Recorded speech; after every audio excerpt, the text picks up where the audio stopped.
Boa tarde. Meu nome é Eloá, ela é a Débora e ela é a Stephanie.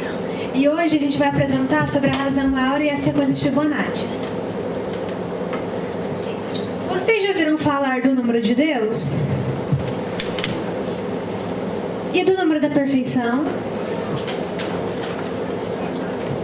Ou do número secreto da natureza? Todos eles são nomes de um único número na matemática, chamado razão áurea ou número de ouro. Essa razão, ela sempre existiu na natureza e ela não foi inventada por nenhum matemático. Aqui, agora, o que é a razão áurea?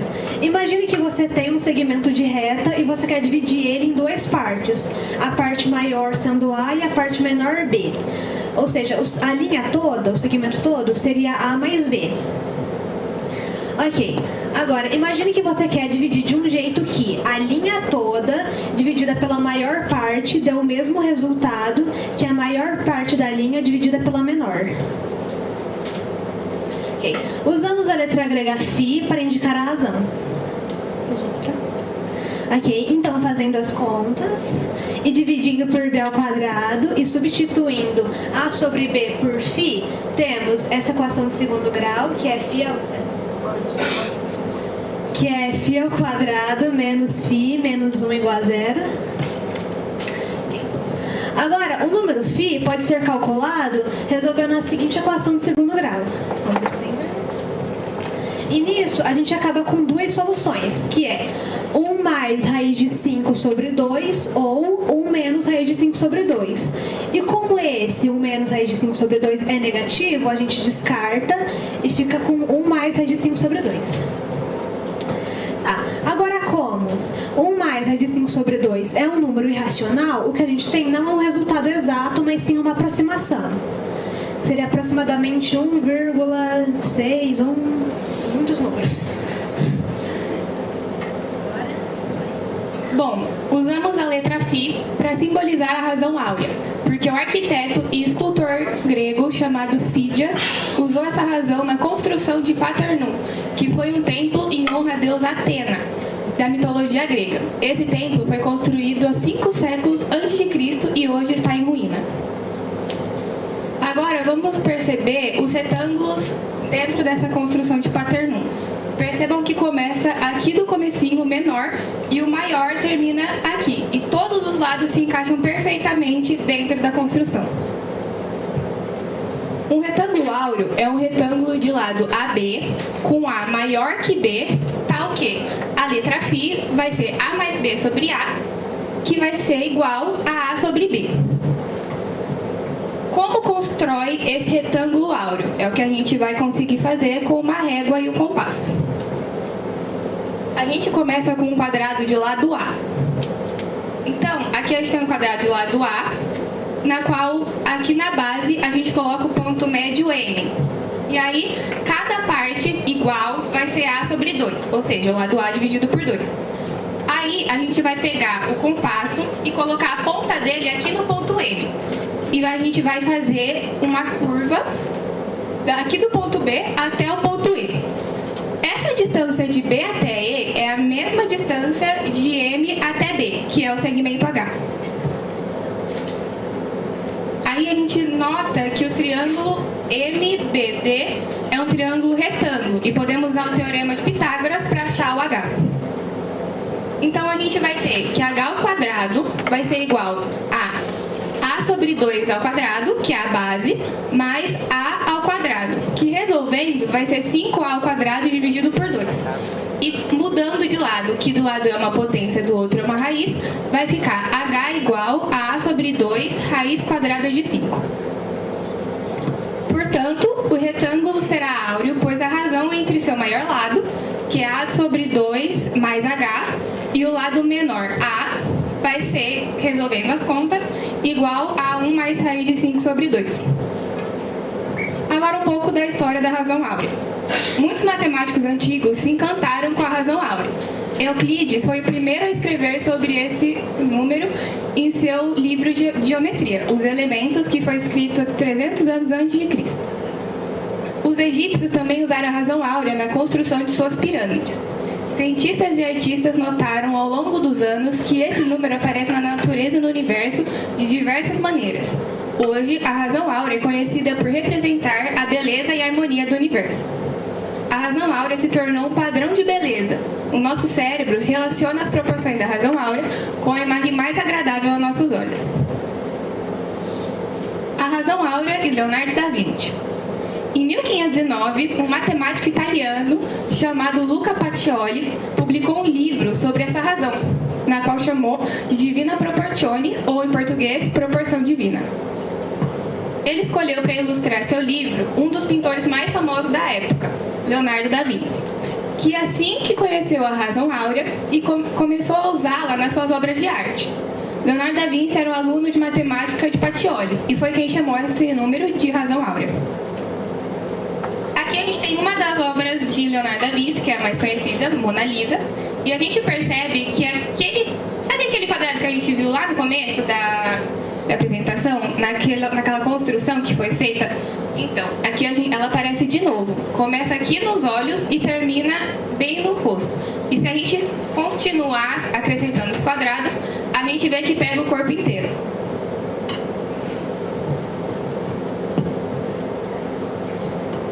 Como ela mostrou, a razão áurea era muito usada e é muito usada até hoje, seja em arte, arquitetura ou design. Só que aqui a gente vai mostrar é que talvez essa não seja a maior ou a mais interessante ou importante relação entre essa sequência e a razão áurea que a gente vai mostrar. Nossa, calma aí que eu tô confundindo. A relação mais interessante é a consequência de Fibonacci, que eu vou falar sobre agora. O Leonardo Fibonacci, também foi conhecido como Leonardo de Pisa, ele é um matemático italiano e ele ficou muito famoso por causa que foi ele que trouxe os algarismos arábicos na Europa. Para quem não sabe, os algarismos arábicos é o que a gente usa até hoje em dia, ou seja, um que a gente escreve normal, entre outros, por causa que antes eram os romanos.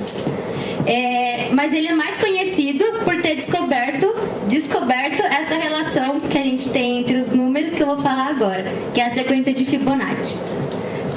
Tem gente que fala que essa sequência ela foi descoberta antes, por causa de alguns registros que eles têm, como na Índia há 200 anos antes de Cristo, só que essa sequência ela só foi chegar na Europa por volta de 1202. Microfone. No livro dele, do Fibonacci, chamado Liber Abaci, ele cita a história dos coelhos, que é o que eu vou explicar para vocês agora na lousa, para dar um exemplo, para ficar mais claro essa sequência.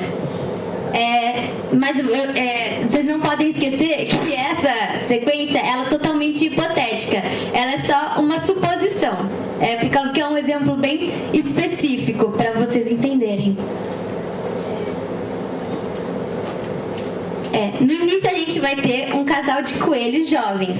Cada casal de coelhos jovens demora um ano para crescer. Um mês, falei errado. Um mês para crescer. E quando ele cresce, ele já se reproduz e cria outro casal de coelhinho, um masculino e uma feminina, para poder se reproduzir. Agora eu vou explicar na lousa.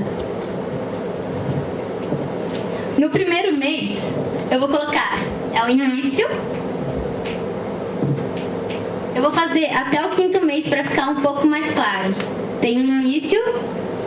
Dá para entender daí? Dá para gente chegar certinho? Tem o primeiro mês. Vou fazer até o 5º. Tem o segundo. Terceiro. Vai dar para ver? Até o quarto. Vamos fazer até o 4º. No início, eu vou representar um casal jovem e um casal adulto por o número que tem, a quantidade, com a letrinha J ou adulto, né? Pra ficar mais fácil de entender. No começo, a gente vai ter um casal de jovens. Já no primeiro mês da nossa sequência, eles vão crescer e vão ficar um casal de adultos. No próximo mês, eles já vão se reproduzir e vai ter um casal de adultos, que é o que a gente tinha antes, e um casal de coelhinhos jovens. Esqueci de colocar. colocar a letra. No próximo, eles já vão se reproduzir. E a gente vai... Não, vão se reproduzir. Esse casal vai reproduzir e esse vai ficar adulto. Então a gente vai ter 2 adultos e...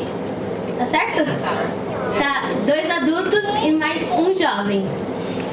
No próximo, a gente vai ter... Esse vai crescer. O casal de coelhinhos jovens vai crescer e vai juntar com esses. Então a gente vai ter 3 casais de adulto.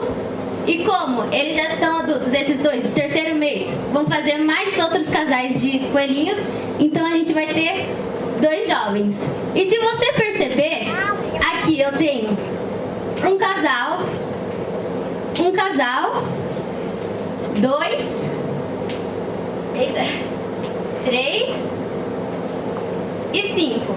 Alguém consegue perceber alguma coisa? Consegue ou não? Se não tiver, você consegue, Lucas? Somos anteriores. É isso mesmo, essa é a sequência que a gente vai falar. Ó, esse com esse dá 2, o 2 com 3 dá 5 e o próximo seria 8, que a gente ia juntar o 3 com 5 e assim adiante. Vai sempre somar a quantidade de casais com o próximo.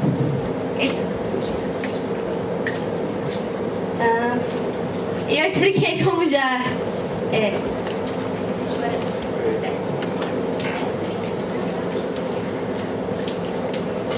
Agora, a gente tem alguns termos dessa coisa de Fibonacci, como a Stephanie mostrou.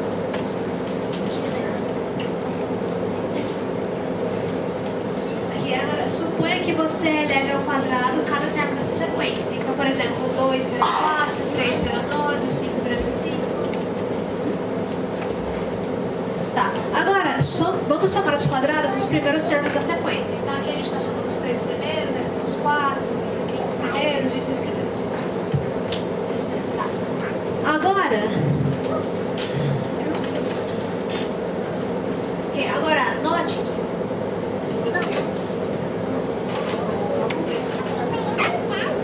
Tá, ok. Agora perceba que o resultado da soma dos termos da sequência de Fibonacci sempre dão como resultado a multiplicação de outros termos. Então, por exemplo, aqui onde a gente somou os 3 primeiros termos, deu 6, que é o mesmo resultado da multiplicação de 2 números da sequência de Fibonacci.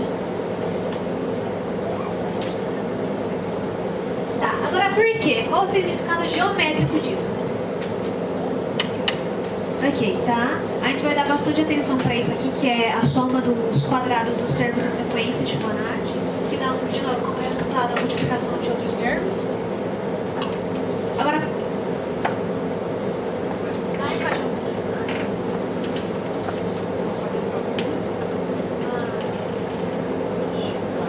Deixa eu desenhar uma coisa.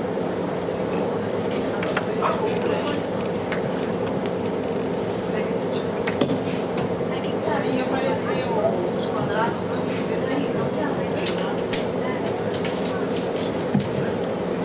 Gente, vamos ter que desenhar, que aqui problemas técnicos acontece.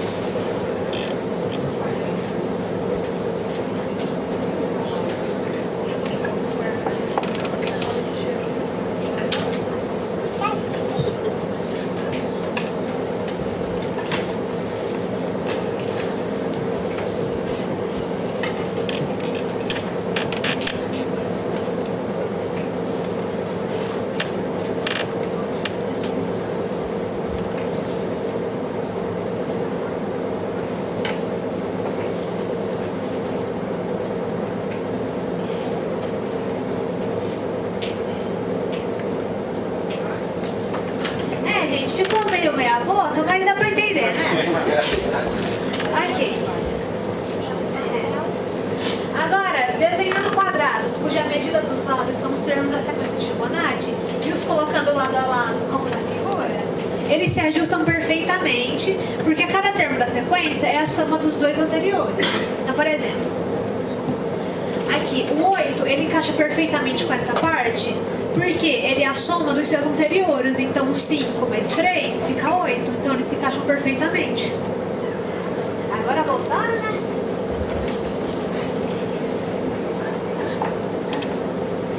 Ok, agora qual é a área do retângulo maior? Aquele desenho.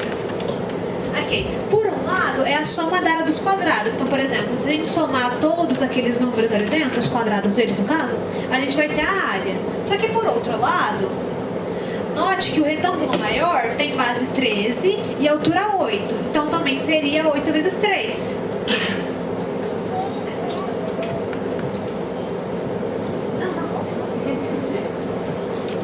Aqui. Então a área é tanto a soma dos quadrados dos termos, como a multiplicação de bases vezes a altura.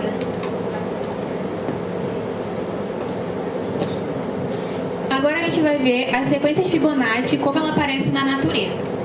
Aqui a gente tem exemplos de flores com aquele retângulo ali que ela fez e a espiral. Vamos lá. Aqui a gente tem um girassol e a gente pode ver que essa espiral começa bem do miolinho e vai até a ponta das pétalas. A camélia japonesa, também conhecida como Tsubaki em japonês, é uma flor que exemplifica a sequência de Fibonacci, como o girassol. Como anteriormente, a gente desenha os quadrados de lado seguindo a sequência de Fibonacci. Então, a soma de dois termos dá o próximo. Eles se ajustam na figura porque cada termo é a soma dos dois anteriores, como nós já falaram. Então, por exemplo, aqui, a gente vê que, por exemplo, se eu somar o 13 com 8, vai dar 21. E se eu somar o 5 com 8, vai dar 13. E aí, esse arco vai ser 1/4 de circunferência, que pega de um vértice a outro. Então, por exemplo, aqui, ó, eu peguei de um vértice até o outro. E no 8 a mesma coisa, de um vértice até o outro, e isso em todos os quadrados formados. A gente pode continuar colando mais quadrados na figura e conseguir uma espiral maior. Até porque ela é uma espiral infinita. Conforme a gente vai somando, ela vai aumentando. E aqui, como a gente viu anteriormente nos outros slides, a gente ia só até o 21, mas a gente consegue ir muito mais longe. Essa espiral reflete muitas espirais que vemos na natureza, como a galáxia, que é essa aqui, em conchas, em pinhas, em sementes de girassol, entre outras. Como a gente colocou aqui, a gente tem em espiral tanto em folhas quanto em questões meteorológicas ou até em projetos. Vamos observar uma coisa agora. Se eu dividir o 13 sobre 8, a gente vai ter o mesmo resultado aproximado de 34 sobre 21, 89 sobre 55, 144 e 89, 55 sobre 34 e 21 sobre 13, que é a mesma coisa que eu dividi pelo anterior, que vai dar aproximadamente 1,6. A razão entre os termos da sequência de Fibonacci e seu termo anterior, como eu falei, vai aparecer um número próximo da razão áurea, que é 1,6, 1,8 e assim sucessivamente. Primeiramente, eu já queria pedir desculpa que eu me embaralhei muito na outra parte, que é muito mais difícil falar para adulto do que para apresentar para uma sala de aluno. Eu fiquei muito nervosa. A gente vai introduzir uma anotação para nossa sequência de Fibonacci, que é F1, F2, F3 e assim vai. Os numerozinhos que ficam embaixo, eles servem apenas de índice, ou seja, para indicar a posição que cada número está na sequência. Então, vamos supor, na nossa sequência de Fibonacci, o 1 vai ser o F1, o segundo 1 vai ser o F2, o 2 vai ser o F3, o F4 vai ser o 3, confundi, e o F5, por coincidência, vai ser o 5 também. É pura coincidência.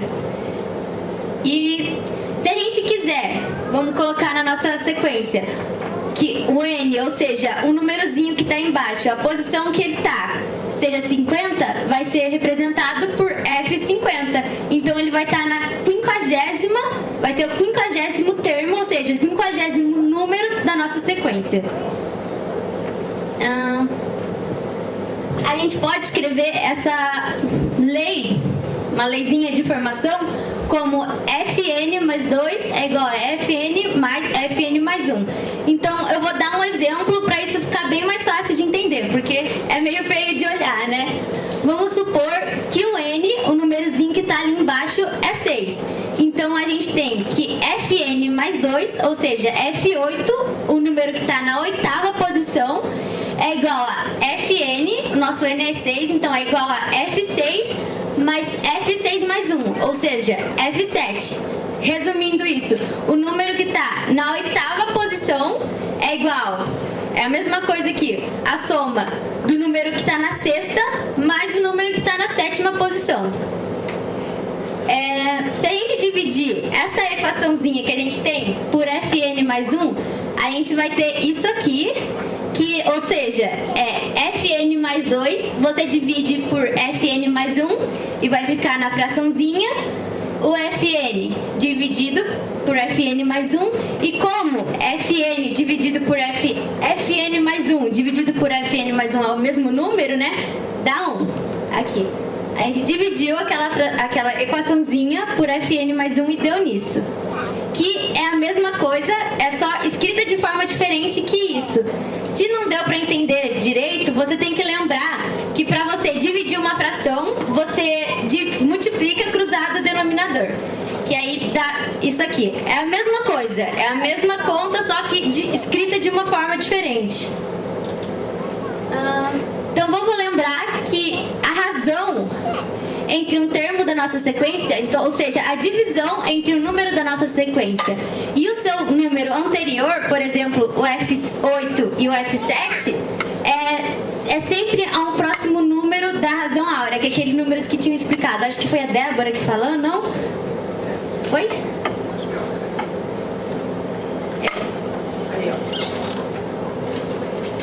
Tá?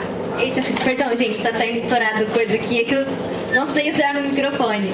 Mas esse número aqui, então se a gente pegar aquela sequência que eu disse, dividir um número pelo seu anterior, vai dar sempre próximo, sempre parecido com essa razão que a Débora tinha explicado. 1,6, vai ser sempre 1,6 e alguma coisa, só que nunca vai chegar a 1,7. Ou seja, se a gente pegar F1000 dividido por F999, ou esse número gigantesco aqui dividido pelo seu anterior, tanto faz que número seja, pode ser o número mais absurdo que você pegar. Vai dar sempre 1,6 e alguma coisa, mas nunca vai chegar a 1,7. Agora... Aqui. Quantos números vocês acham que existem entre 1,6 e 1,7? Existem infinitos números. E se você só pensar nos decimais, então aqui nos números depois da vírgula, não tem fim, porque você sempre pode ir adicionando só mais um número. Então, por exemplo, 1,6, 1, 1, 1, 2, 2, 2, 3, 3, 3. Você sempre pode adicionar. E esses ainda são os números racionais, porque também existem os números irracionais entre 1,6 e 1,7. Ok. Agora, uma pergunta. No meio desses infinitos números entre 1,6 e 1,7, existiria um número, que a gente vai chamar de N, que teria a propriedade de que quanto maior for o N, mais próxima a sequência Fn mais 1 sobre Fn, que é a de razões entre um termo da sequência e o seu anterior, ficaria de N? Tá.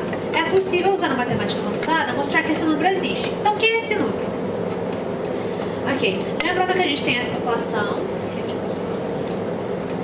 Ok, agora, se Fn mais 1 se aproxima de L, então Fn mais 2 sobre Fn mais 1 também se aproxima, porque é a razão entre um termo e o seu anterior. E assim a gente fica com L igual a 1 sobre L mais 1, que é igual a 1 sobre 1 mais L sobre N. Aí a gente fica com essa equação de segundo grau. Tá, como a gente já viu anteriormente, as soluções dessa equação são 1 mais raiz de 5 sobre 2 ou 1 menos raiz de 5 sobre 2. E de novo, como esse é um número negativo, a gente fica com esse que é positivo. Ok. Agora, isso significa que as sequências das razões obtidas dividindo um termo da sequência de Fibonacci pelo seu anterior se aproxima da razão áurea. Em matemática avançada se diz converge para a razão áurea. E acabou, gente. E eu queria agradecer, primeiramente, a Associação Crescer, né, que conseguiu proporcionar esse momento muito bom pra gente, muito importante. E também queria agradecer muito a nossa orientadora, a professora Heleninha, como a gente chama ela, que guiou a gente nesse trabalho, ajudou a gente, explicou demais, me salvou muito, que é uma matéria realmente complicada e ela consegue sempre explicar pra gente de uma maneira fácil e muito fácil, muito bem de entender. Eu queria agradecer também aos nossos pais, às escolas e os professores que também ajudaram muito na nossa caminhada, porque se não fosse eles, a gente não estaria aqui. A nossa escola e os nossos professores por ajudarem a gente no nosso ensino, né, pra gente conseguir chegar aqui, e os nossos pais por liberar